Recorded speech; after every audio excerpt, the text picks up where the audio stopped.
out the box.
Hey there, everybody. Welcome to Fresh Out the Podcast, the greatest podcast where you can touch it.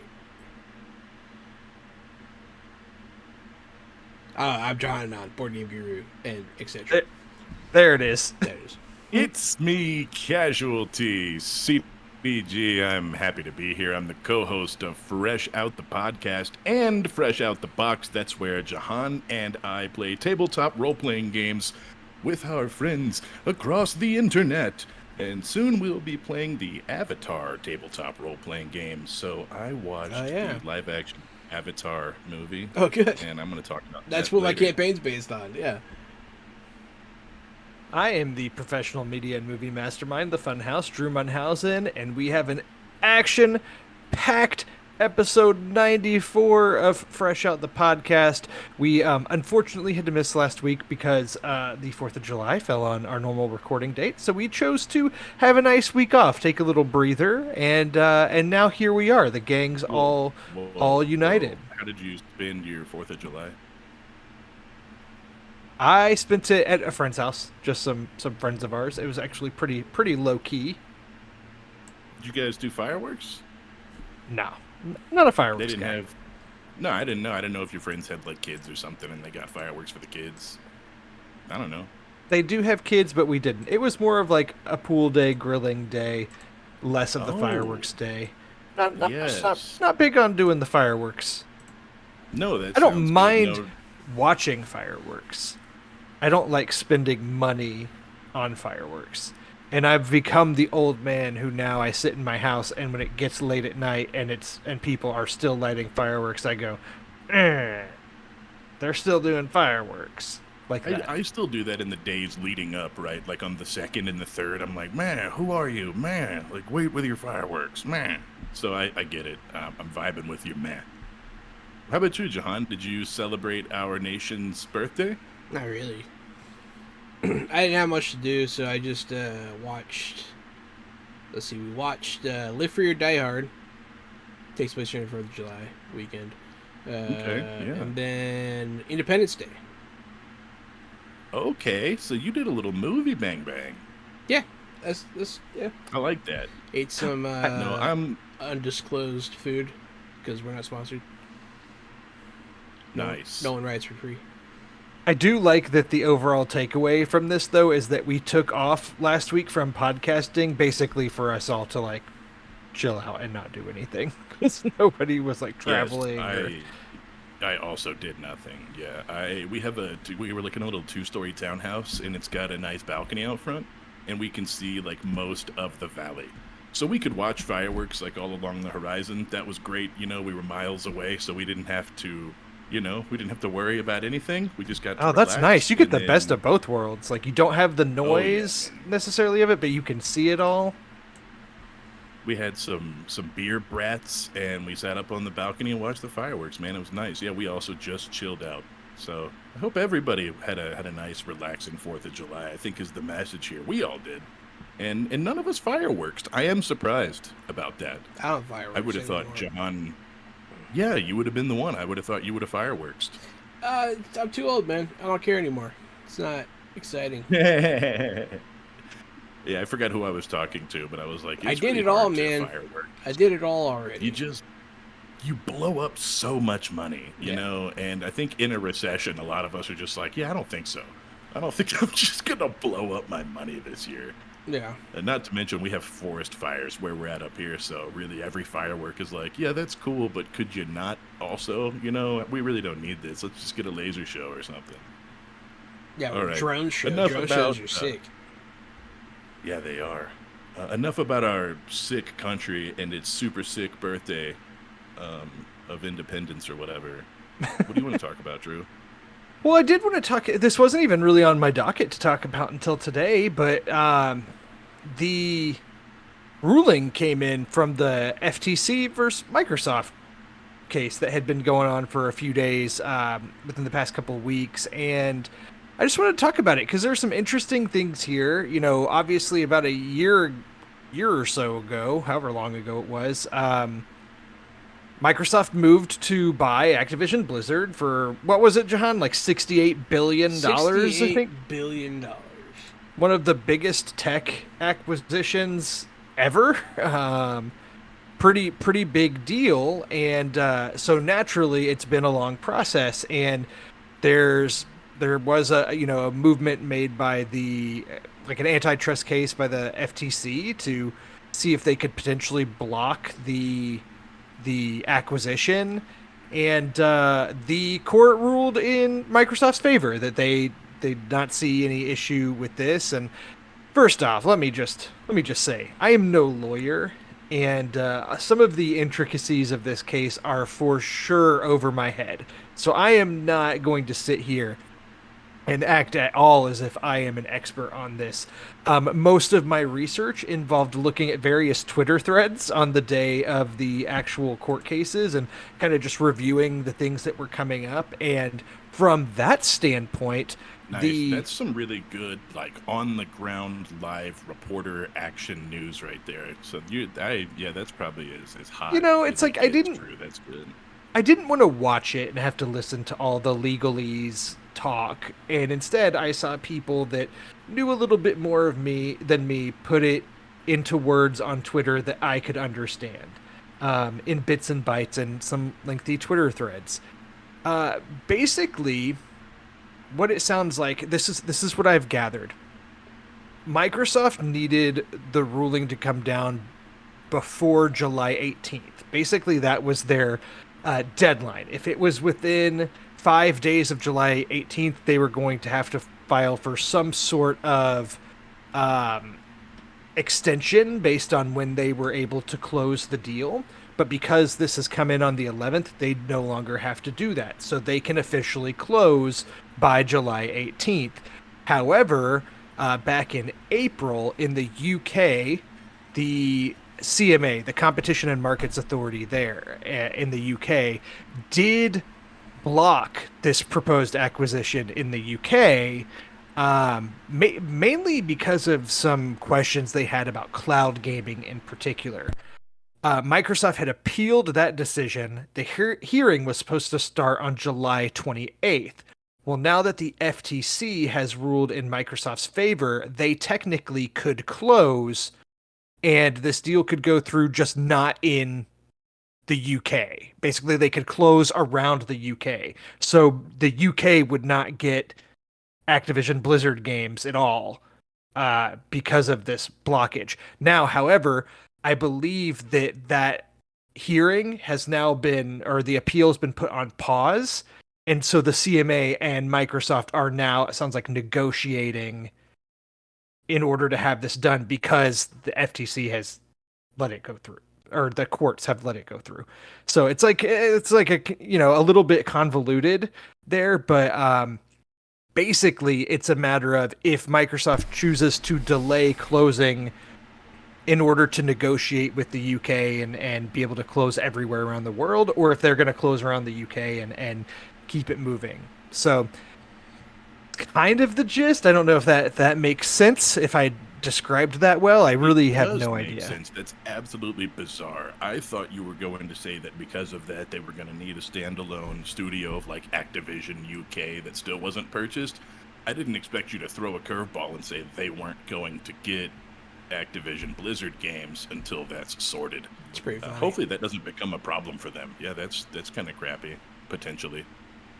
Yeah, there's a lot of weird things. And then the court case itself, it's worth noting, was pretty fascinating. There's a lot of I guess as the closest thing to drama in the video games world, because it's essentially added fuel to the fire of the console wars in a way.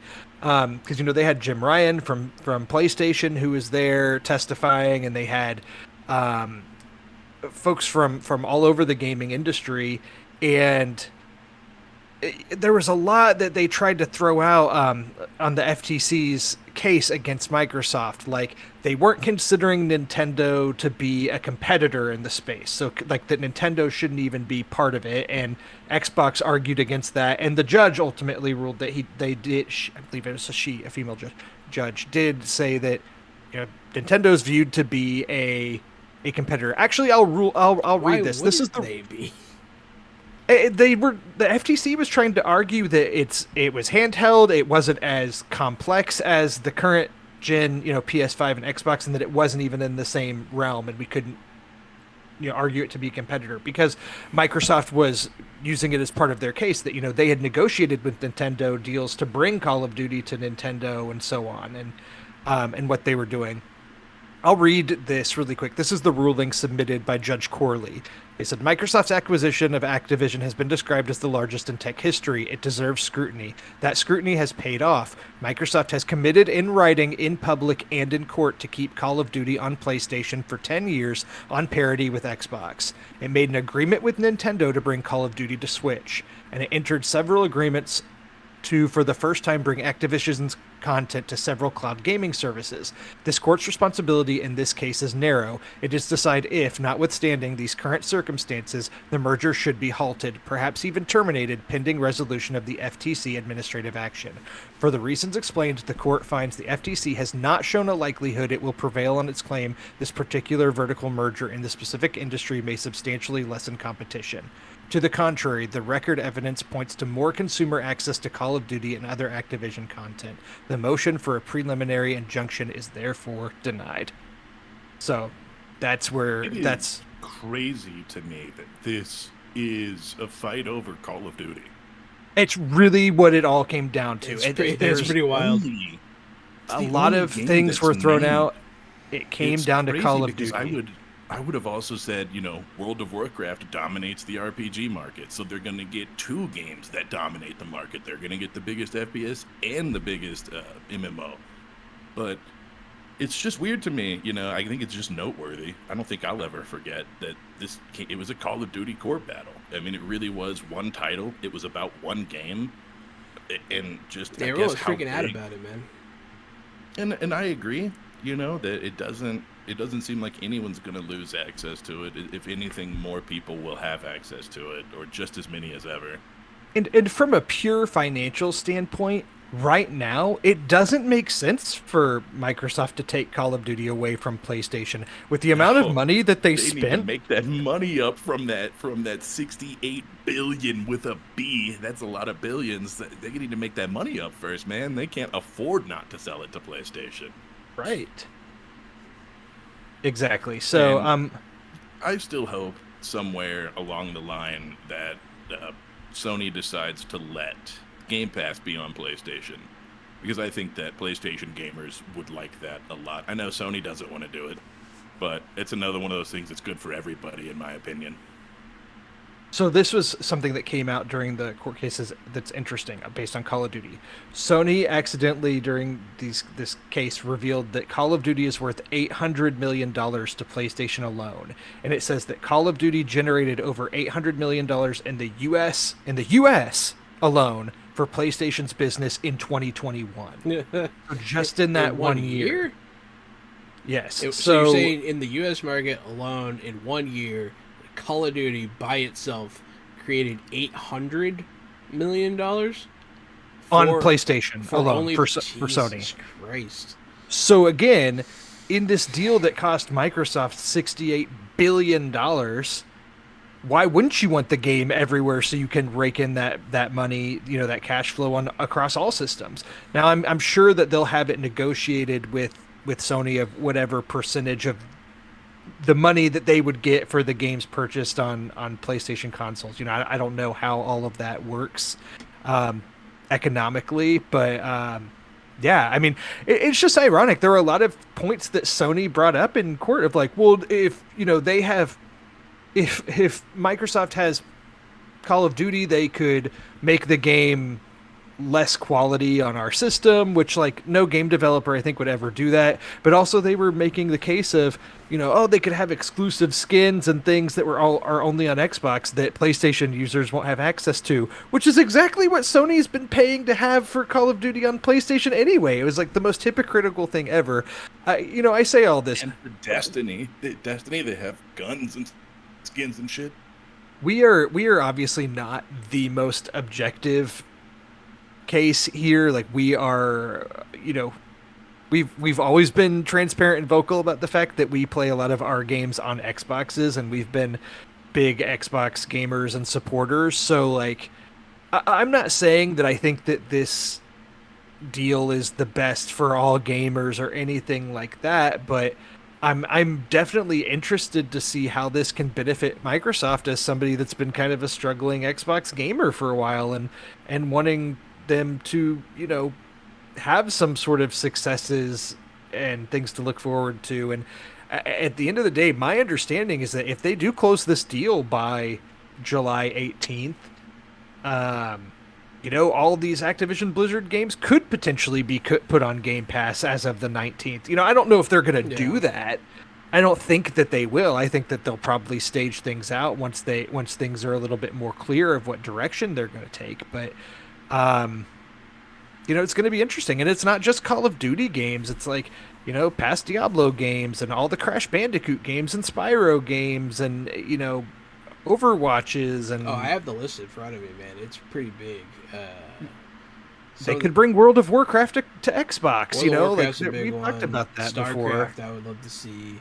Apparently they own the Caesar franchise, which I was a big fan of.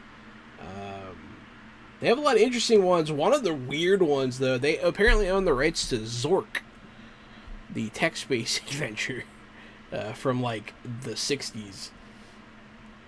My question before we started was Tony Hawk Pro Skater 1 and 2, the remake. It says Tony Hawk's Pro Skater is on the list, yeah. It's on the list of games we could get, so I'm excited for that. I really wanted to play it, but I didn't want to buy it. So that's good for me. I was reading some forums, and they were asking about if they somehow made the old ones backwards compatible, could they bring those? But I think that becomes very difficult with the past games that have been tied up in music licensing issues, because some of those deals have lapsed. But I've heard that they might be working on a Tony Hawk 3 and 4 remake in the same way that they did with 1 and 2. So there may be a way around that in the future. Yeah, I don't know. This whole thing, I don't know. The game industry is just weird in general, man. The fact that, like, consoles can't play whatever is weird. Like, the fact that you're not focused on making the best console, like, they're just trying to sell you a piece of hardware at a loss in most cases. Especially with the Xbox, they sell their Xboxes at a loss. And they try to make it up with their games, their game deals, and their exclusivity. And so, like, I don't know. I want my console to be made by someone that's trying to make the best console. I don't want somebody that's trying to just put this thing out and, like, lock me to it. And I want to be able to play every game on one thing. I don't know. Essentially what I'm describing is a PC. But you can't really play everything on PC because there are some games that are console. I just wish that everything was available. Console became PCs a long time ago, I think, to be fair. Yeah. Consoles became PCs a while ago, yeah. Once we stopped buying discs and we all started getting everything digitally, your consoles just became PCs. Yeah, me and Drew were just talking about how we don't buy physical games anymore. Like, there's no point. Yeah, why would you? Yeah, why would you do that? It's a hassle. But yeah, are there any of the franchises that they're getting a hold of here that you guys would hope would come to Game Pass that you could play? So, I have a question for you guys that's sort of an answer. Call of Duty, I like Call of Duty. I don't love it, I don't thirst for Call of Duty. It's not installed on my Xbox right now, but when they come out, I like to put a couple of months into them. Now that they could be coming to Xbox, would you guys play Call of Duty? Jahan, really, I'm looking at you because Game I know Pass? Drew sometimes plays on PlayStation. Yeah, if it was on Game Pass and it was free, If would Call you of play? Duty comes free to Game Pass, absolutely I'll play. My Yes, my yeah, that's my what I biggest wanted to hear. problem with Call of Duty is that they alternate between Modern Warfare and Black Ops. You get a new one pretty much every year, or at least you did for a while. And it was just man, I'm just tired of buying these games. I'm not doing it anymore. And Yeah, I agree. not to Totally get mention it. the culture, the kind of person that tends to gravitate towards that game. It does attract a Yes. certain breed of bro that I don't really grok with. But hey, I like shooting people in the face, so yeah, I'll play with you for sure if it's free on Game Pass. Yeah. Yeah, I think the last Call of Duty I purchased was Cold War, which is a couple years ago, and which I actually really liked that one. But yeah, I my main thing is I don't play it enough to get really good at it, but I do like playing them with friends. And so but just like with Cold War, I didn't play it enough, I felt like, to justify buying the next year's entry or the one after that. And again, like Jahan said, if they do come to Game Pass, I'll absolutely play it. And if I don't have to pay $70 for the game, I'm way more likely to get the game and be like, oh, but I'll pay $10 for this battle pass and get some cool exclusive upgrades, even if I don't, unlock all of them. Or you pay $20 for a skin, which is easier to choke down when you didn't just buy a $70 game. Right. Now the likelihood of me buying a skin goes up. And, $20. once you buy one skin, then you buy another, then they got you hooked. That's I kind can't of even front with Gary because he does full goddamn well. I've bought $20 League of Legends skins, so. Yeah, no, I'm not kidding at all. That's how much they are in Yeah. Call of Duty. When they came out, I was like, I want to go to Activision and hit them in the throat. That's how But much the reason it premium works skins is are in League. The reason it works is because of the people who play Call of Duty. That's what they play. That's their game that they play until the next one comes out. So they're going to buy skins because that's their game. They don't go play another one. They're not going to buy another one. They don't have a game budget. They're just going to play Call of Duty and buy whatever they want that comes out. Just like FIFA players, they spend a lot of money too for the same reason. It's what they play. That's why when you talked about how much money it made, immediately I was thinking about those skins, because that money is not off game sales. That money is off that in-game digital content item mall that they've got. And good luck, Microsoft. Good luck with that, because I believe we're coming to an end of that era. People are getting real sick of microtransactions, and if that's what you're banking on to pay your bills for the next decade, you're in for a rude awakening. I agree, people are getting sick of it, but every game has a battle pass now, man, and people do buy them. So I don't know, man. I don't know. People are yes, we're sick of them, but also I feel like people are getting numb to them and just kind of going. I read a funny thing on Reddit today about Deep Rock Galactic, and it was a guy who was playing for the first time ever and saw that it was season 4, and he was like, "Oh, good, another battle pass game." And he was like, well, I do kind of like this game. So he goes around all the menus looking how to try to buy the battle pass, where it's at, how much it costs. And he's like, I can't find it anywhere. And then I just realized they give you everything for free all season. Yeah, that's exactly what they do. That's how it should and be. then they you can buy skins. You can buy skins, but everything else in the game is free. No. All the content, all the maps, all the upgrades. So I do like that model. I'm okay with that. You can have skins for sale if you're going to continue to develop and on your game for free. You know what I mean? Destiny, I think, is horrible, their model. They charge you for skins, and they charge you full price for a full game when their new content comes out. So you bought a $60 game, and then you buy another $60 expansion, and then another one, and then another one, and another one. And I think that's just predatory and horrible, because then there's an item mall to buy skins and stuff in between that. I don't agree with that at all. If you're going to sell skins, develop your game side for free. Give people content for free. I think I completely agree with you. I'm pretty sure I followed all of that, and yeah, I think I agree with you. Well, thanks. Thanks for my ramble. I feel strongly about games with item mods. Must be weird. I'm not against them. Must be weird to be like, can you imagine being a kid now, and like this is all you've ever known, and like you're like, of course you have to pay for everything. That's how games are. You have to pay for everything. Like that's so weird. Remember when you would like go rent a game and that was the game you had? Yeah. Like that was it. That was the one you had. I remember. That was There the were one you were playing. No patches, no day one patches or anything like that. That's the thing we like to bring up a lot. You know, games now you're expected that you might be able to pre-install, but the day that it's available, there's a 10 gig patch, and that's just kind of the norm. You also remember, Gary, it's funny on that note. Remember when you could go rent like a Nintendo 64 game specifically from a Blockbuster or whatever, and you'd get home, and because whoever had previously rented that game would have like a save file, so sometimes you'd get the game and like somebody already beat it, so you'd have a file on there that was beaten or whatever. Did y'all ever have that? Like say you rented Super Mario 64, like the previous person that rented it may have gotten all 120 stars, and so you now you just have the game for 5 days, but it's already beat, and you can either play around in that one or start your own. I'm hearing you, but I remember memory cards. Were memory cards? Not every game. 64 had 64 also.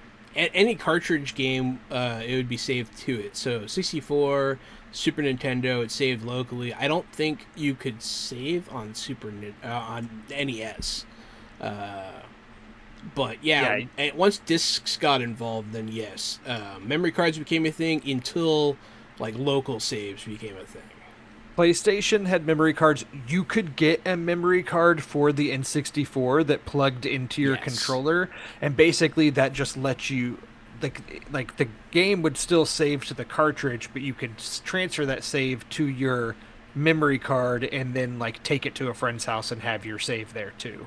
I believe is how that worked. I mean, that's how we played Kengo. It was a samurai game, and like me and my buddy would play it, and we'd level up our guys and customize them. You save it to the memory card, go over to his house, and you fight each other, and it was awesome. So, yeah, that was an interesting, cool era of gaming, having this memory card that was kind of your character that you carried around. It was interesting, man. It was interesting times for sure. 90s gaming was a whole different animal. LAN parties, cartridges, all that good stuff. So I guess the only other thing regarding the FTC and Microsoft is that they do technically have the chance to appeal the decision ahead of basically 11:59 p.m. on July 14th, but they didn't appeal a decision when Meta recently acquired Within, and it kind of sounds like it's not expected that they're going to appeal this. So everything kind of points to. I actually was just looking, and there's some recent news just from 2 hours ago that I hadn't seen yet that Microsoft and the CMA maybe have agreed on something to address the regulators' concerns regarding cloud gaming and such. So if that's the case, that was really kind of the last hurdle, and they could truly close this deal within a week. So I guess it just remains to be seen, but I will be interested once they close, then Microsoft can come out and say whatever they want, put these games out there. So next week's going to be interesting to see if they do close next week, what we see in the immediate future. I have to go reactivate my Battle.net account. Yeah, that's right. StarCraft. Everything, yeah. And we'll see, I don't know if they're going to put Diablo 4 on there immediately. I think Diablo 4 has been making a lot of money, so maybe they'll wait a little bit to put it on the service. I don't know. But that's also one of those things, right? I was thinking about this earlier. How much money are they going to lose on Call of Duty because they're doing this? But immediately as the wheels started rolling, I'm like, they're not, right? They're going to get Game Pass subscribers.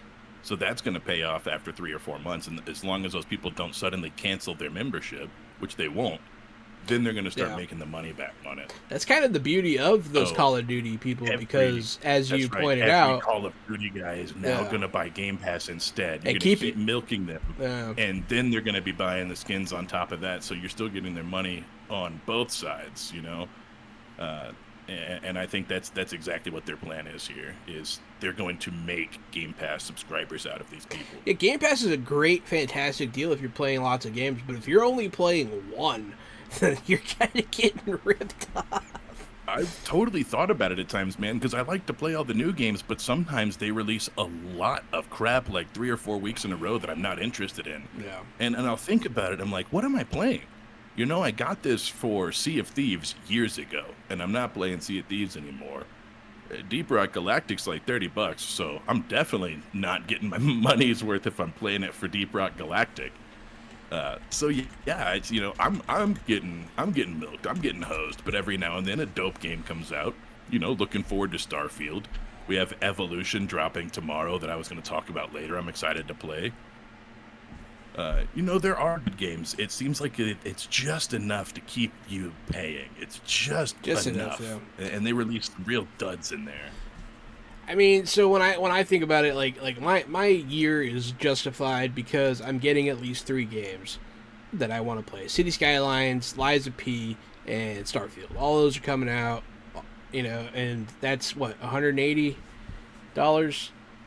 all said and done, unless they're $70 games, in which case it's more. But I feel like yeah, mine's justified.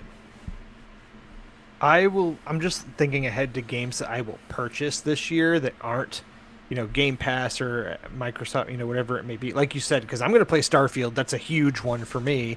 That'll be on Game Pass. But, like, I'm definitely going to buy Spider-Man 2 on PlayStation 5 when that comes out. And then I'm actually interested in playing Super Mario Wonder, the new side-scrolling Mario game they announced for the Switch at Nintendo's recent Direct. And that'll be one that, again, that nice ticket system you informed me about, Jahan, if that's still a deal at that time and that game is available on there, I'll probably be picking up 2 games for Switch at that time. You can buy them now. They don't expire. That's true. That's a good point. You should buy them it's a before they matter go of if away. that game, Yeah. if that game will be on there. But yeah, that's a really good point. Yeah, you should buy them before they go away, for sure. Yeah, man, I'm really excited for Mario Wonder. Looks cool. The Peach game looks cool. And then Mario RPG. I look forward to that one greatly, as it is. Oh yeah, I'll buy that too. It's one of my favorite games when I was a kid. So, yeah. Well, we could go on. Obviously, we love Forever. the topic of video games, and we could go on about games and what we're looking forward to, and you know, hypothesize about it. But what it comes down to now is we actually have some real movement with this case that we've been interested to see what was going to happen, and you know, tune in. You'll find out with us live probably what happens in the future because we'll be reacting to it. We are going to get them. So we just don't know when. We don't know how, right? But we are going to get them. Whatever that means, however it looks, we'll find out. Right. You're exactly right. We can go ahead and move on to some fresh picks of the week because, ironically, we didn't record last week, but it doesn't mean I have that much more that I've watched compared to other weeks. I traveled just this past weekend. I don't have a whole ton of movies or anything, but I do have some big ones to talk about. And I guess I can just go ahead and get right into it because I did go see Indiana Jones and the Dial of Destiny, the 5th Indiana Jones movie in the franchise. The first one not directed by Steven Spielberg. This one is directed by James Mangold, who directed Logan and Ford vs. Ferrari, amongst other things. And I liked it. I thought it was good. It's not my favorite Indiana Jones movie. It's not my least favorite Indiana Jones movie. I think it lies right in the middle of the pack. It does fit in well with them and ends up being a solid ending to the franchise.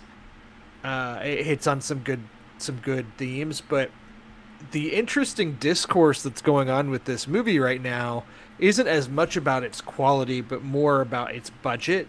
Because as we've talked about before, Disney's struggling this year in the box office. And pre-COVID, they had really come up with this awesome formula for them that they could spend $250 to $300 million, spend a lot of money on these big budget blockbusters, but then they'd all gross over $1 billion. So they justified their cost. And now where we're at in the box office is they're still releasing those big mega budget productions, and they're not getting that same level of box office return. We saw it with Little Mermaid, Elemental underperformed last year, Lightyear underperformed.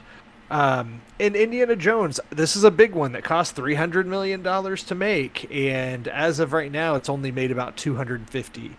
So, made that back. So it's probably going to be a money loser for Disney, unfortunately, which I don't think speaks to the quality of the movie itself. Because again, I liked it. There's some digital de-aging of Harrison Ford done in the movie. I thought it looked really good. It's probably some of the best digital de-aging I've seen at this point with that trend that has been that was happening in most of the movies. budget. I mean, probably so. I mean, it really probably was. Could have just used face cream or something. I just think the main thing. So it's by far the longest Indiana Jones movie. It's like 2.5 hours long. So I have those nitpicky complaints. It's too long and so on and so forth. And at times, like, I think it's fun enough, but I don't think I ever really cared about the plot during the movie necessarily. It's another Indiana Jones movie. There's a mystical item of some sort that they're trying to retrieve before it gets in the hands of bad guys. As far as spoilers go, who does he call? What do you mean? With his dial. He dials somebody. The Dial of Destiny itself is like large. Is it Tenacious D? That would be the pick of Destiny. There we go. You'd use the Dial of Destiny to call them, though. The Dial of Destiny itself is a large compass-like object that may or may not allow the user to travel backwards or forwards in time. That is the purpose of the Dial of Destiny. It potentially allows more time like a travel. Dial of time, and not a Dial of Destiny, right? A Dial of Destiny seems more like it would guide your destiny, point you in a direction. I would argue that time give you travel maybe could truth. Alter destinies. Alter everyone's destiny everywhere all the time. So Potentially. Man, So I'm gonna the, step altered on so chaos. many butterflies. The evil kind of an Nazi, altered chaos situation. the evil Nazi villain played by Mads Mikkelsen is he's wanting to go back in time, basically to it's convoluted, but essentially become, make the Nazis be successful in The their Nazis win. endeavors. He goes back in time and the Nazis win. More or less, I believe he wanted to. If I'm remembering the plot That's correctly, his destiny. He wanted to assassinate Adolf Hitler so that he could then lead Germany to victory in World War II, because Hitler was not doing a sufficient job. That's I believe is the villain's motivation. To be Hitler. Yes, yeah, more or less. That's good. one way to go. Jesus Christ. That's a good bad guy that you can hate. You know what I mean? Everyone can get behind hating. I that want guy. to No be question. Hitler. It's fucking terrible. No question about beating up that guy and his goons. Sometimes you need that fine line of these guys are bad so that you could just punish them. Does anybody get their face melted with acid or anything in this one? No face melting. But there's Does decent anyone get their action. chest ripped into and someone pulls out their beating heart and says, Kali Ma? That does not happen. I'm not sure if I like this one. There's no aliens in this one. Is There's Shia no LaBeouf in it? No, but his character is referenced. I will not I thought you were spoil gonna the say fate no. of his character. I thought you were going to say no, but his character is. Like, his character's in it, but it's not him. They just recast. His character, while not seen in the movie, is a big part of the plot motivator, or like a lot of things going on with Indy. His character is essential to the story, although he's not in it. Good. Instead, Phoebe Waller-Bridge is in this movie, kind of playing his more or less sidekick. She portrays his goddaughter, I believe, in the film, and she helps him along. I'm not gonna lie, I was not a fan of her in this movie, and I feel like the reviews have been kind and like her. Something about her to me was just. I don't think she comes off particularly likable in this movie. Like she's kind of a dick through part of it to Indy, and I don't know. It was interesting. It was an interesting. Made her his kid too. That dude plugged a lot of holes, man. Like it'd be funny if they just kept showing up, like Daddy. It'd be really funny. So yeah, I don't know. I wasn't completely sold on her, which is unfortunate because I think I went in really wanting to like her because Phoebe Waller-Bridge has been a big kind of up and comer and in Hollywood and somebody who she's got a show on Amazon called Fleabag that I believe is very popular and been very well received, and she has her hands kind of in a lot of potential projects here in the future. Actually, I think she's working on a Tomb Raider show or something for Amazon, and things nice. like that. She's working on stuff. But yeah, I don't know. It wasn't all there for me. Antonio Banderas is in this movie as well in like a pretty nothing part. It kind of feels like he was just like, yeah, I want to be in an Indiana Jones movie, or like maybe he and Harrison Ford are friends, and he's just like, yeah, I'll show up in this and do a favor for a buddy, but.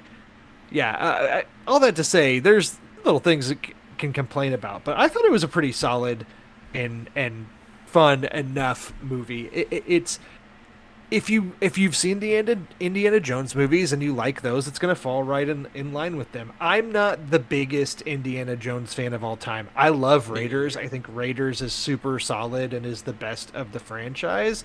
And the other ones beyond that, I think, are fine, varying degrees of fine. And again, I did not grow up with any nostalgia factor for these. I came to them when I was a little bit older. So, Temple of Doom is phenomenal, and I don't like any of the other ones. And I don't think I'm gonna like Soap of Destiny either. I feel like that's kind of the thing with Indiana Jones is like 90% of the fan base would say that Raiders is the best one, and a lot are have Temple of Doom at the bottom. But there is this outlying group of people that are like the Temple of Doom hive that Temple of Doom's the best one. Like you're not alone in that. I feel like there's a Temple of Doom hive for sure. Yeah, no, they're out there. Yeah, there's the Temple guys. I'm one of the Temple guys, but then they would also like the other Indiana Jones movies, though. You know what I mean? But I don't. I just don't care. I only like Temple. I mean, I would say it has a distinct feel about it. I would say Raiders, Temple, Last Crusade. I think would be my. I'm a Last Crusade fan. First. If I'm doing my final rankings with all movies in it, I'm probably going Raiders, Crusade, Temple, Dial of Destiny, Crystal Skull. But so this movie only beat the pile of shit that was Crystal Skull. But here's the thing. Let me put it this way. It's like. First off, I'm not somebody that shits on Crystal Skull. I rewatched it a year or two ago and was like, this movie's not nearly as bad as people remember. The swinging with the monkey scene is as bad as you remember, and it kind of makes you have a bad taste in your mouth for the movie. But there's a lot of good in that movie, and I think it's better than people remember. That being said, I think it's, for me, Raiders, big gap. Last Crusade, Temple of Doom, Dial of Destiny, like all right there, pretty much on the same level, and then pretty decent gap again in Crystal Skull. So that's the thing is like those three in the middle. Even though, yeah, you said like Dial of Destiny is on the bottom of that, they're all kind of right there for me. Fair enough. Would you certify it fresh out the box? I would certify it fresh out the box. I enjoyed it. I think it's worth seeing. I enjoyed seeing it on a big screen. It's just a little long, and I think that there's some slow parts. It's one of the interesting movies where the third act is one of the best parts of the movie. I feel like a lot of movies have great setup and in the middle, and then maybe flubs it in the third act. And I thought the third act of Dial of Destiny was really solid. Absolutely true for action movies. Mm-hmm. Yeah, that's good to hear. There's a lot of movies I completely agree. You That totally being said, ended in the third act. You're like, boy, this could have ended better. That being said, I think for Dial of Destiny in particular, the third act might be a little bit divisive, but I enjoyed it. I liked it. So I'll put it that way. So yeah, so that's Indiana Jones and the Dial of Destiny. And then I'll talk about another new release movie, because I did go see Joyride in theaters. Have either of you heard of Joyride? I've heard of it, yeah. That sounds it's like a thing that I've heard of. It is so it's directed by Adele Lim, and it's her. She's a Malaysian screenwriter and director, and so this is her directorial debut. So she wrote and produced and directed this movie. In the past, as far as movies goes, she was a screenwriter on Crazy Rich Asians and Raya and the Last Dragon.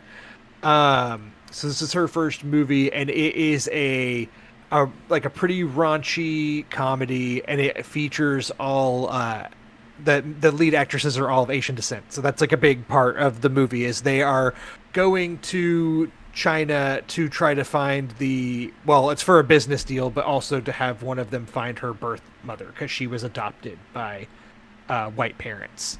And so it's a lot about culture and heritage, but again, it's a pretty raunchy comedy, hard R rated comedy, and it's a lot of fun. I thought it was genuinely funny. That is not how you use that. What? Capital R, buddy. Let's just go with capital R. What did I say? You said hard R. A hard R. Yeah, there's only one thing that has a. Yeah, no. Let's. Oh, yeah. Okay. Yeah, I think y'all are making some jokes that are more in line with yourselves. I'm not with you here. He's not picking it up. Okay, that's fine. That's fine. Look at you. We'll explain it to you later. That dunk on John. Me and Gary made the same face, so it's okay. We'll tell you later. Okay. Anyways, I'll cut that out of the audio. Anyways, yeah, but it's genuinely funny. And unfortunately, nobody's going to see it. It's made no money at the box office, even though it's gotten pretty rave reviews across the board. I'm a fan of supporting comedies in theaters. I saw No Hard Feelings, and I want more comedies in theaters. I like seeing comedies in theaters. But this movie's only made $6 million at the box office, so not very much at all. Ooh. Which is unfortunate, because it's genuinely funny. This is the type of movie that will get released on streaming and will thrive. I really think it will do well when it gets released on streaming. So, yeah. So anyway, so that is Joyride, a movie that I really enjoyed, and now I will toss it to one of you, because I still have a few other things to talk about, but I've been talking for a while, so I want to pass it on to one of you. Yeah, sure. I finally watched John Wick 4. That's exciting. Did it have? Welcome to the party. Did Did it have what? Yeah, right. Did it have guns in it? Bro, it had so little dialogue. I was really. I've never seen a movie with that little amount of talking, except for the one where if you make noise they kill you. The Quiet Place. Oh yeah, Quiet Place. It's the least amount of dialogue since The Quiet Place. I'm sorry. Keep going. I forgot my question. I'll try to. Some of the best action sequences, definitely a lot of really cool ones. I really enjoy the scene where it's top down and he's going through a house and he's shooting fire breath ammo and stuff. Really cool. A lot of really good scenes. The story was fine. Not going to complain about the plot was fine. What was your question? How did you watch it? Did you rent it or did you watch it on a streaming service? Is it somewhere to be watched? Sure.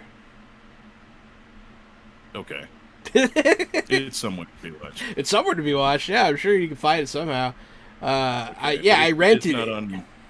It's not on Hulu or Peacock or Max. Or No, whatever. no, it wasn't anywhere for free. You had to pay money for it. Yeah, that's the question. That was the question. Yeah, no. Cost, you got to rent it so far. But yeah, so it was pretty good. I didn't mind it. The ending was pretty good. No real complaints. A lot of really good actors in this. A lot of cool cameos. A lot of good action. I don't know. It is exactly what John Wick's supposed to be. I certify it fresh. If you like the other three John Wicks, I don't know why you wouldn't like this one. Go check it out. No. Another movie that has a really strong third act that I feel like that movie starts really strong, has some good action in the middle, and then ends really strong. It ends pretty good. I like the ending. It was solid. There was it was really well thought out at the end for sure. He kept falling down them stairs though, and that shit got kind of funny at a certain point. Yeah. It just became comedic. But yeah, I'm keeping that one short and sweet because we already talked about it. So, Well, you're talking about John Wick. I'll talk about it, John. I got John Early on my list. John Early. It's a stand-up comedy sort of musical concert, but not really a concert. John Early's not much of a singer, but I don't think that you should tell John Early that. It is something that is outside of most people's comfort zone that I know. I think it's an open queer comedian whose performer just completely out there, very vibrant, very loud.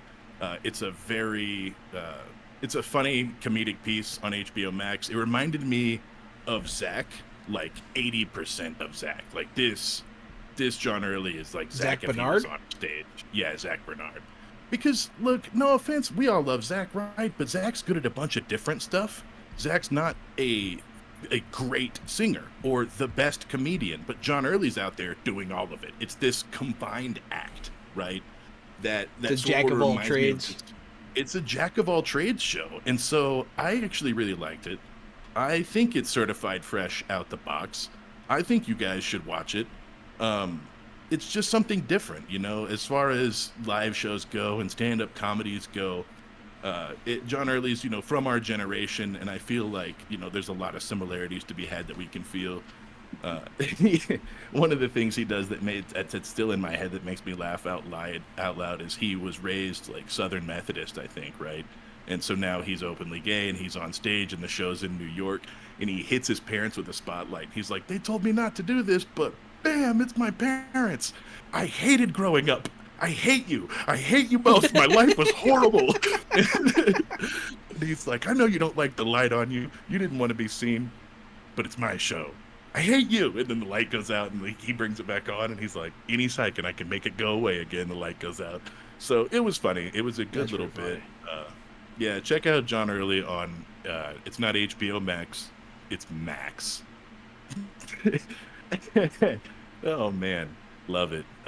Do I have anything else on Max? I do. I watched Avatar, Last Airbender, live action by the legend himself, M. Night Shyamalan. Why did I do this to myself? Because this is pretty much hailed as one of the worst movies. That's bad. I didn't think it was that bad.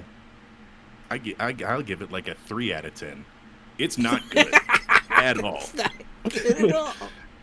But I don't think it's a 0. I don't think it's a 1, and I don't even think it's a 2. I think it's like a 3 out of 10. It's bad, but it's not. I'll disagree with you, but not by a lot. I give it like a 2. It's not. Yeah. It's not the worst thing ever made. Avatar, the Last Airbender live action. I guess I had set my expectations really, really low.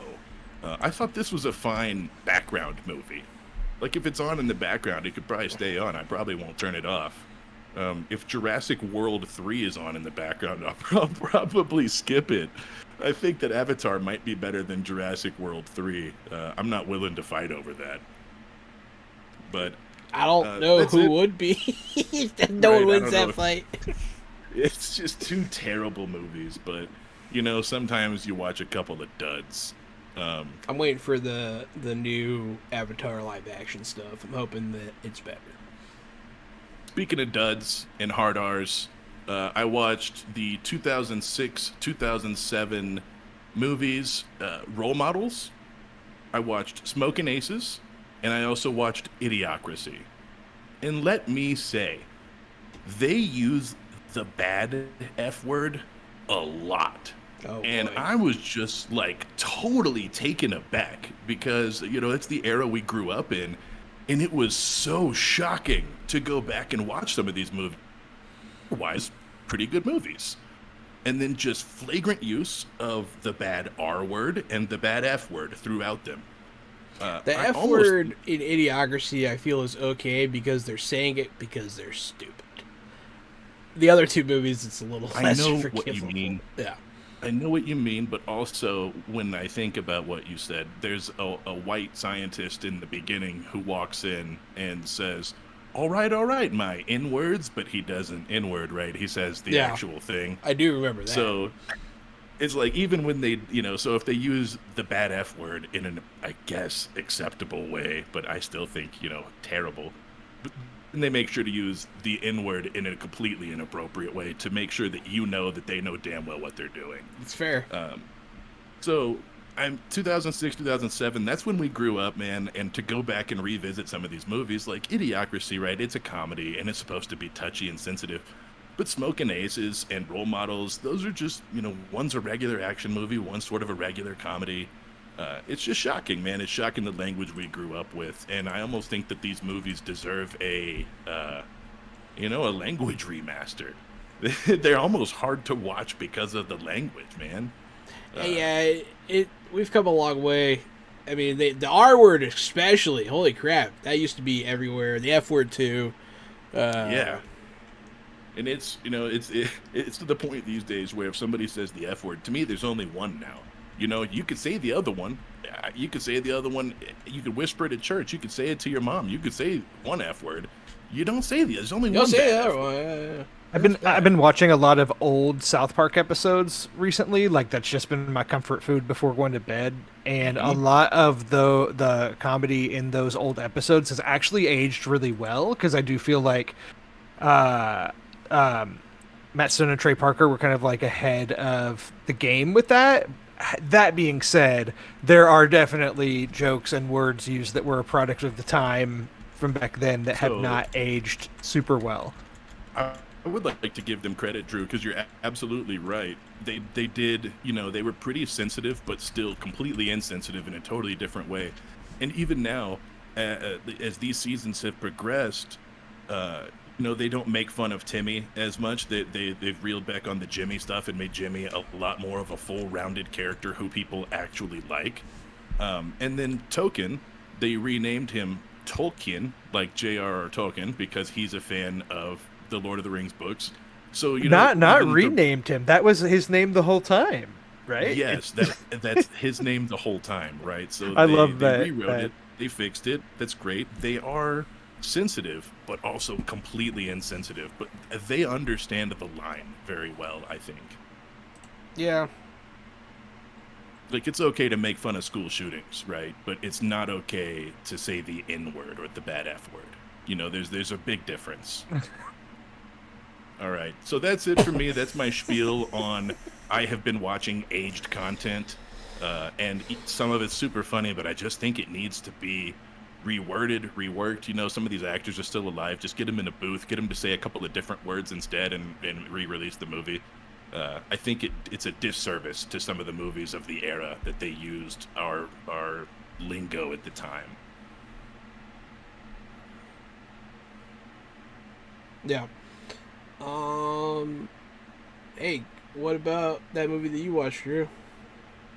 Yes, I watched Guy Ritchie's The Covenant, the second Guy Ritchie movie to be released this year. But it's good for that guy. Well, to be fair, one of them was delayed because I believe like Ukrainians were the villains in it or something. This is Operation Fortune. It came out earlier this year. I think it was supposed to come out last year, but the Ukraine-Russian war started and they delayed it and changed things for obvious reasons. Which that was a movie that I was actually pretty positive on. I like Guy Ritchie's when he's in this zone, less Aladdin, more of these, please. Did he do the live action Aladdin? He did. Oh boy.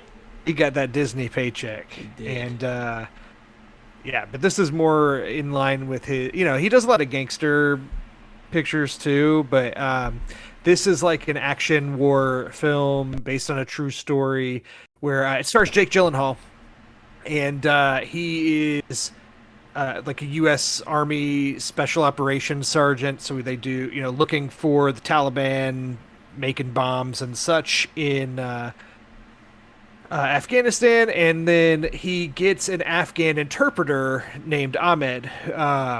And while on a mission, their team most of their team gets wiped out, and Jake Gyllenhaal's character almost gets killed, and so his interpreter Ahmed basically saves his life. And that's kind of the first half of the movie.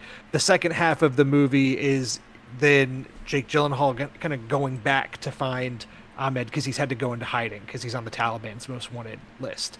And I thought it was really good. I mean, it's just like, it's pretty thrilling. It's Jake Gyllenhaal I like a lot, and I like crazy Jake Gyllenhaal when he's being, totally out of his mind. And in this one, it's a little less of that, but you do get some over the top Jake stuff. And I don't know, I'm a fan of his. I'll watch him in anything, and I think he's pretty good in this. And thing with Guy Ritchie movie is, regardless of the quality of the script or the plot or whatever it is, they always look good. I mean, the whole movie is like shot really well. It looks good. He knows his craft. And I thought The Covenant was pretty solid. For me, Guy Ritchie's kind of the king of the 3-star movies, like 3 out of 5, not Avatar, Last Airbender, 3 out of 10. But I'm saying like, a solid 6 out of 10. Guy Ritchie, I feel like he's a master of that. And this one's probably a little better than that, in my opinion. It goes on the better end of that spectrum. So really liked it. It's not streaming anywhere yet. You can rent it, on iTunes, whatever, for $5.99. I bought the Blu-ray, so that's where I watched it.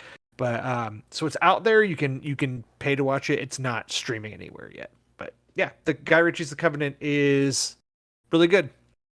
And then I'll just go ahead and mention the last movie that I watched, because I've loved Jake Gyllenhaal since Jarhead, so I might actually watch this, even though I'm not super drawn to modern war movies especially. I think that it's pretty triggering, and I may not like it, but I loved Jarhead, and I think I want to watch Jake Gyllenhaal be in the Middle East being Jake Gyllenhaal again.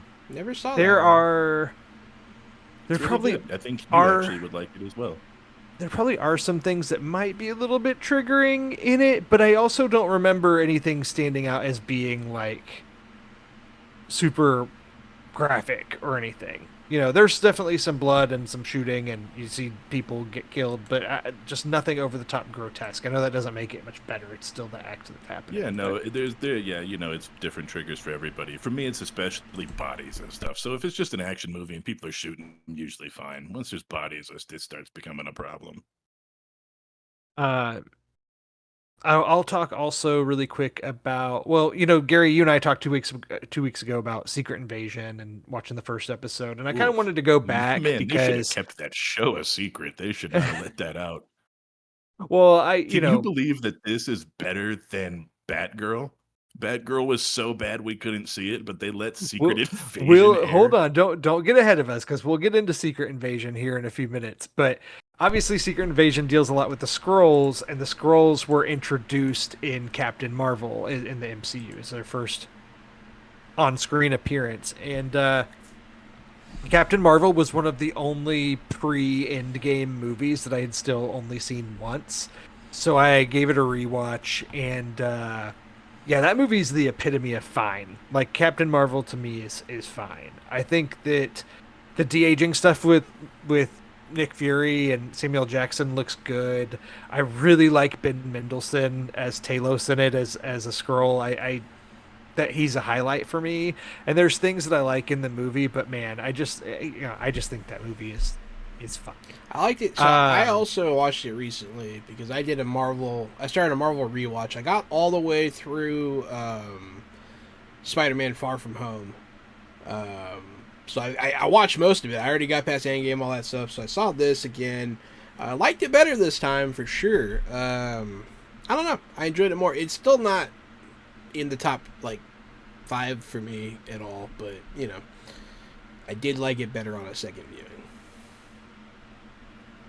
Yeah, I just think that there's some interesting stuff with Captain Marvel's background and how they choose to tell that story, because you're finding out her origin with her, and so the whole time, I don't know, it's almost hard to root for her because you don't even really know what's going on with her.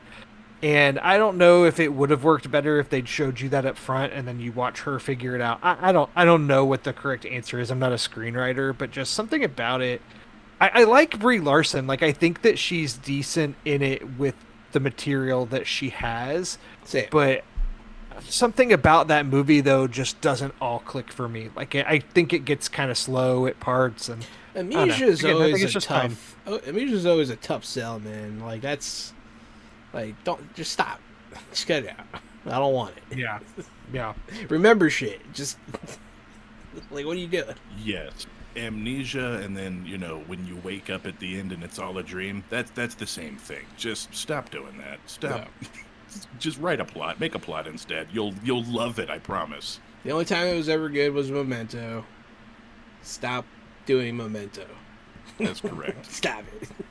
It was kind of striking watching Captain Marvel again too, because I was like, Jude Law's in that movie. I knew that, but I kind of forgot it, and then I watched it again, and I'm like, I think he's fine in it too, but I understand why I forgot that he's in it too. He's kind of off to the side for a lot of it, but I don't know. It's just kind of crazy that Jude Law's in that movie. Han, you have anything else to say about Secret Invasion, the show? I didn't even realize have we you had started that conversation yet. We can move into that because it kind of directly ties into Captain Marvel. Gary, are you caught up with that show? Did you continue watching Secret Invasion? No. God, no. Good Lord, no. Gary hated it. Did you see how it started? No. How about you, Jahan? Are you caught up on it? I am caught up on it. I'll watch everything they put out at the very least to talk about it. I gotta watch it. I gotta try. At least if I'm gonna shut on Marvel, I wanna have seen it. And it's just so the first episode I wasn't a big fan. I was like, it was pretty lukewarm. It wasn't that good. The second episode didn't improve that much for me, but the third episode started picking up, and it started getting to a point where I was like, oh, this is not bad. But then they did some stuff that I was like, I don't know about this. I'm pretty middle of the road with it. It's definitely not my favorite Marvel show. I don't know if I would force anyone to watch it. I believe we talked about this before, that the biggest part about it is is this going to matter in anything else? You know what I mean? And if the answer is no, why did you waste our time? You know what I mean? I'm with you. I had that exact same thought, Jahan. So I've watched all three. I agree the third one was a little bit better, but overall I'm finding the whole series to be a bit of a slog. I don't like the color palette of it, just the dark grays and greens. I just think it's boring and gross, and but I think that there's good performances in it. Samuel Jackson, of course, is great as Nick Fury. He's been doing this role for 15 years now, and he's really good, and I really like Ben Mendelsohn, and I think he's good, and I think that Kingsley Ben-Adir is great in it, and he's the one that's playing is it Gravik? I don't have the name of the characters. Yeah. Gravik. he's a really talented actor, and I think that he's really good in this part, and it's just a shame that he's being wasted in this show that overall I find to be kind of boring and is not drawing me in, because I'm with you, Jahan. I feel like at 3 episodes into the show, we're halfway through it, and I don't see this having any kind of effect on the Marvel Universe at large, or the MCU at large. I feel like I'm watching it out of obligation in case that it does. In case it does, yeah. There's some interesting background stuff that it has given to Nick Fury to flesh out that character more that I've found to be slightly interesting, but nothing that, like, this is a show that I have a hard time staying off my phone watching. I'm like, I just want to like scroll social media. They do so what they do is, there's some good performances. Also, that's why they're called the secret scroll, Drew, because you just secretly scroll through your phone. I approve of that joke.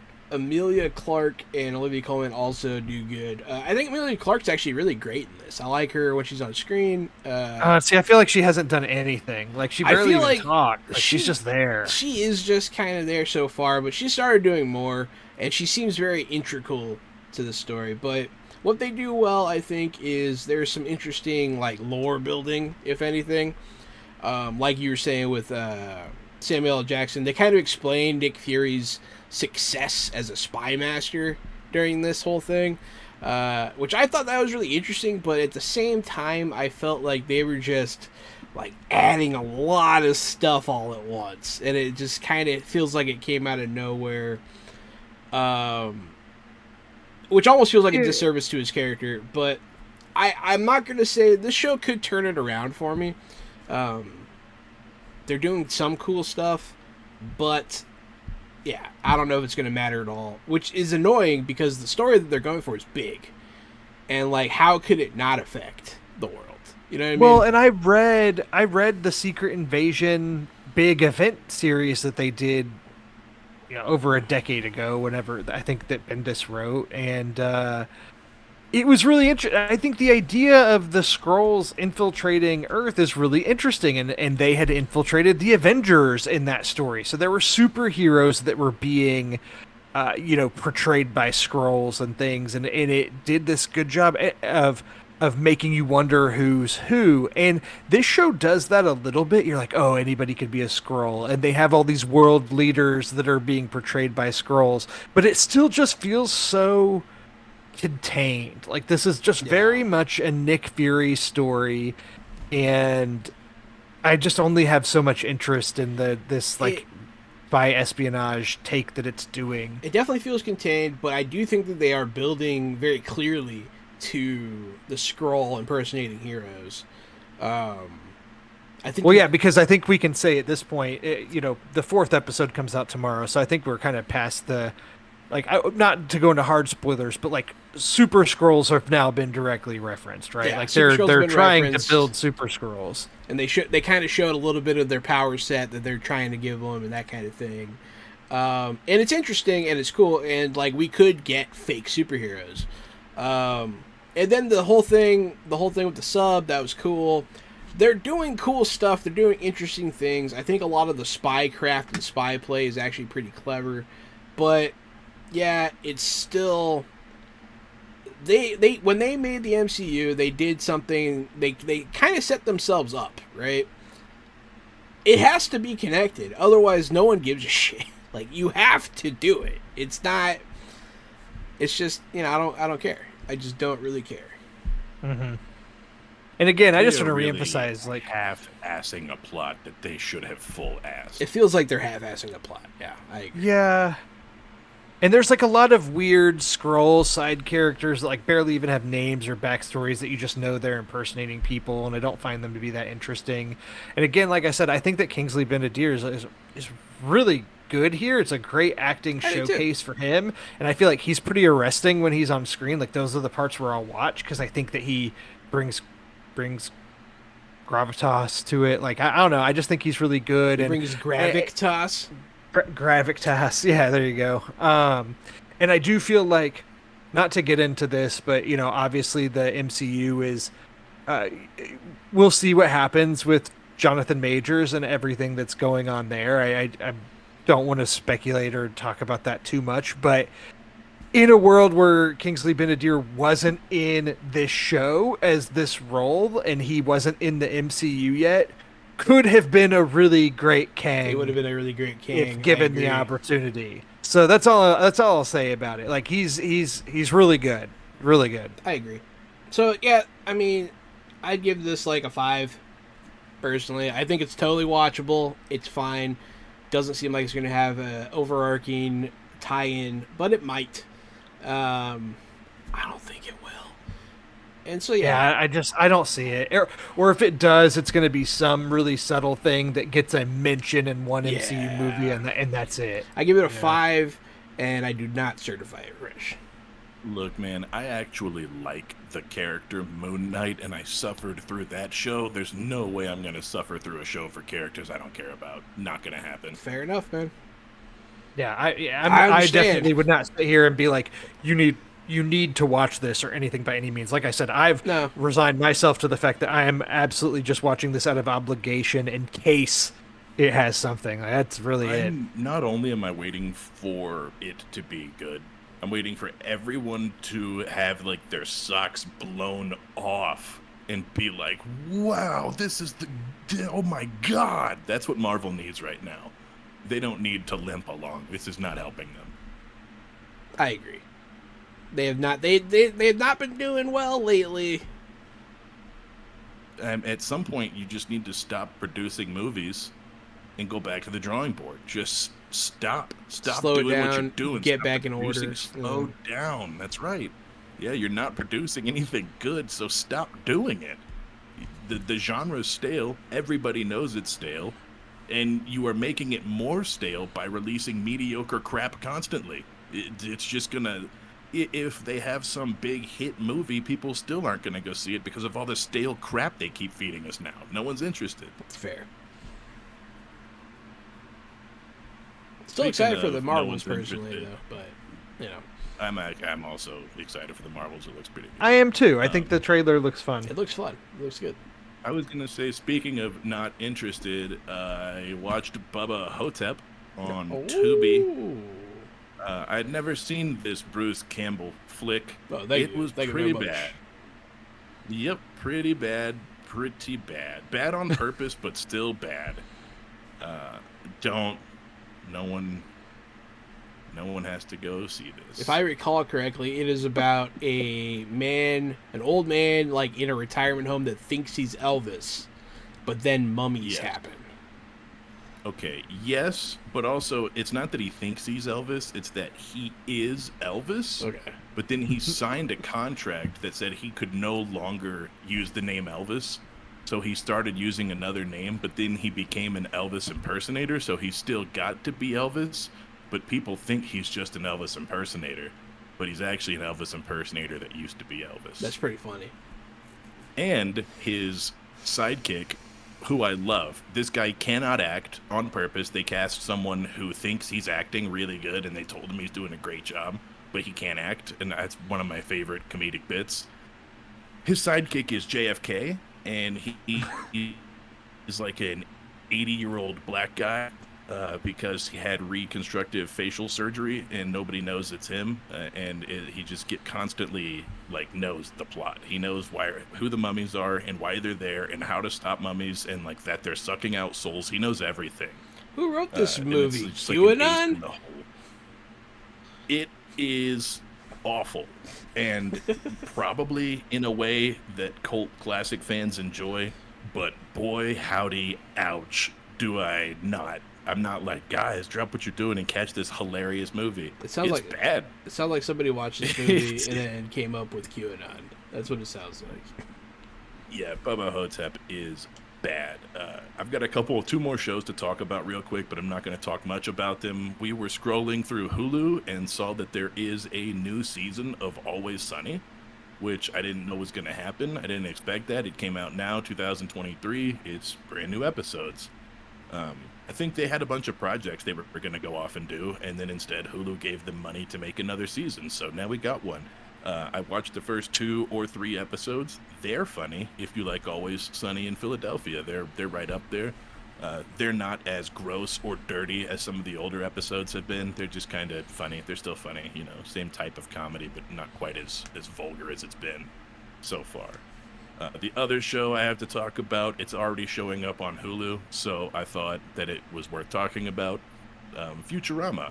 The episode's new season starts July 23rd.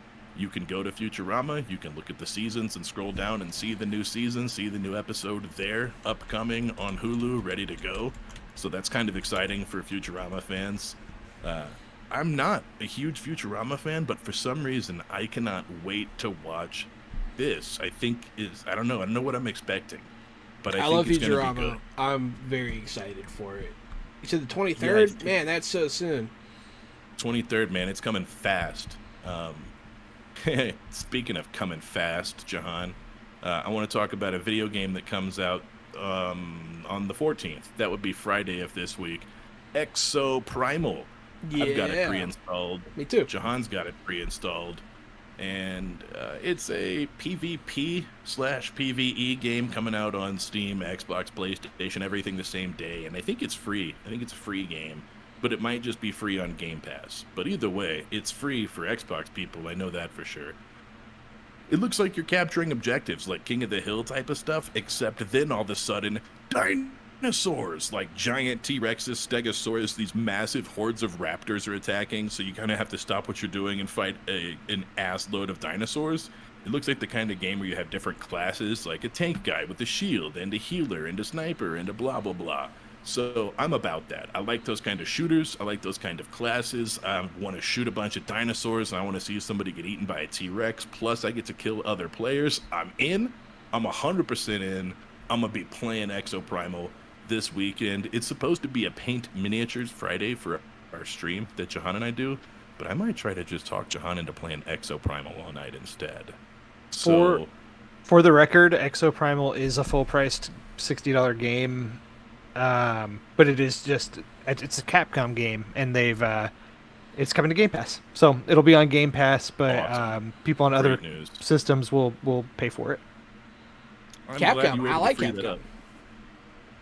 And it looks good, man. The screenshots look good. I haven't seen gameplay videos. I haven't read any reviews, so maybe I'm setting myself up for disappointment. But it's got dinosaurs in it, and you can play with your friends or whatever. So, Yeah, I'm excited to play it. Exoprimal. That's it. That's everything I got, Jahan. I remember the trailer for that game being at some sort of showcase we watched a long time ago, and the trailer, I think, looked really fun. I don't know, but when I started learning more about it, and like you said, like the PvP, PvE, whatever it is, I don't know if it'll be in my realm of stuff I like. But that being said, like the Call of Duty conversation we had earlier, to bring it full circle, it's on Game Pass. I'll play it. I'll try it. I think I actually have it pre-installed too, so I'm right there with y'all. Yeah. Looking forward to it. Can't wait, man. I'm excited. But in the meantime, me and Gary have been playing a new game that we got that's on super sale right now on Xbox, but also on the Steam sale for another day or so. Hunt. It's a game that's been out for a little while. Hunt is also a PvPvE game, multiplayer that you play with your friends. You can compete in squads of 2 or 3 against 2 other squads of 2 or 3, depending, it's even teams. It takes place in cowboy times in Louisiana, so the weaponry is appropriate, even to the point where it can be aggravating and terrifying to load your gun when you're under duress. There are zombies and monsters roaming around the swamps of Louisiana, and you have to wander around this map. You spawn at different points from the other teams, and you wander around this map trying to collect clues that you can see with your dark sight. Once you find 3 clues pertaining to a monster, you find the monster's location, and you can go take out a boss. If you kill the boss, you can banish it, but once you do banish it, all the other players can see where you are. And then you and your partner, if you survive the encounter, can pick up the bounties and either leave or try to get another set of bounties from the second monster. There's only ever 1 or 2 big monsters. But the whole time, the other players are competing to either kill the monsters and escape before you, or they're waiting to kill you during your fight or after your fight. And you can steal bounties from people, so you're killing. There's a lot of PvP. Honestly, it's some of the most fun I've had in a long time playing a first-person shooter. Very, very fun. Once you get to a certain level, when your character dies, it dies, and you have to start over with a new guy. It's not as big of a deal as it sounds, but it is a little bit of a pain, so it gives death some weight. Very fun. Hunt has that secret spice. Does. At this point, it's been out for 5 years, and it's Hunt Showdown. It's been out for 5 years, so I think they've had the chance to clean up some of the things. I could see that maybe at some point it would have been boring if you had limited guns or options or things like that, limited perks.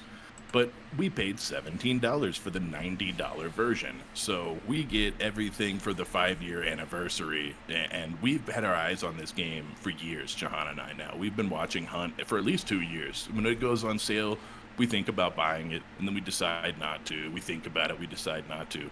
This time for $17, we pulled the trigger. We've already played it 3 or 4 times, and for hours each time, so we've gotten our $17 worth of fun, without a doubt. It's a Western game, so you've got cowboy guns. It takes forever to reload. They're not as great as you would want them to be in a first-person shooter, which really adds to the fear element. Your guns don't automatically reload, so when you get in the grease, you have to like stop, hit X, watch your guy put a bullet in the revolver, second bullet in the revolver, while there's a giant monster in your face trying to light you on fire and beat you to death. It's got all the fun of Left 4 Dead, but because it has this, like Jahan said, PvE, PvP, so we'll be fighting, or usually we'll watch another group fight a boss, right? We'll be ready to third party to jump in and kill that group and take their boss. So third partying is a big part of the combat. It is sort of, waiting to jump out and attack while somebody else is doing something. And so for me, that comes from Apex, that comes from these sort of battle royale games, or the only games where you have this third party where you're waiting, you're listening to a gunfight and you're waiting to strike at the right time. So you stop and listen a lot in the game. There's glass to step on and bottles and stuff. There's a lot of waiting and sneaking and listening for footsteps. It just has all those things that keeps you on the edge of your seat, and it's fresh and exciting in a new way. In the escape, once you run to the escape, then you have to wait there for 30 seconds to extract. So that's when it feels like Left 4 Dead, is you're running, trying to get out. There's zombies everywhere. There's players chasing you. There's a million ways to die. Can't say enough about Hunt, man. We're not the first people to like it. It's by an indie studio, Crytek, so supporting indie games is always good, and it's a huge hit for an indie game. If you've got $17 or you see Hunt Showdown on sale again, you should pick it up. It's a lot of fun. I say it's certified fresh out the box. I second that. Say, I certify it fresh. With I like it a the lot. Caveat, say there's the caveat, I'm playing with a friend, and if you buy this game by yourself and you're playing by yourself, I can't talk for how randoms are going to be or how fun the game will be or how much you'll enjoy it, but playing with a friend with headphones on is a riot. Love it. It's perfect for us because the groups are only 2 or 3. So like if someone else wants to play with us, we can go play 3s. And so you don't need a huge squad. Very fun. But yeah, I think that's it. That's all for our list. That's all for our fresh picks this week. Hey, everybody. Hey, thanks for listening. My name is Jahananon, and I'm at Jahan Navisi on Threads. Yeah. It's Reds. It's me at Casualty CDG, and you can find me at Casualty CDG. I like dinosaurs, so I'm still using Twitter. You can find me at Casualty CDG over there, and not on Threads yet. I'm just gonna wait to see how this goes down before I start making a bunch of stupid accounts. Anyways, we do a tabletop stream. We play tabletop role-playing games. Come see us do that, or don't, and enjoy the podcast, or don't. I am Drew Munhausen, at Drew Munhausen on Twitter, at D Munhausen on Threads. Mad at myself for Jahan coming up with the Threads shout out before me, but yeah, Jahan and I be on Threads. We be on Threads. We do be on there. Thanks everybody. Thanks for listening, and stay fresh.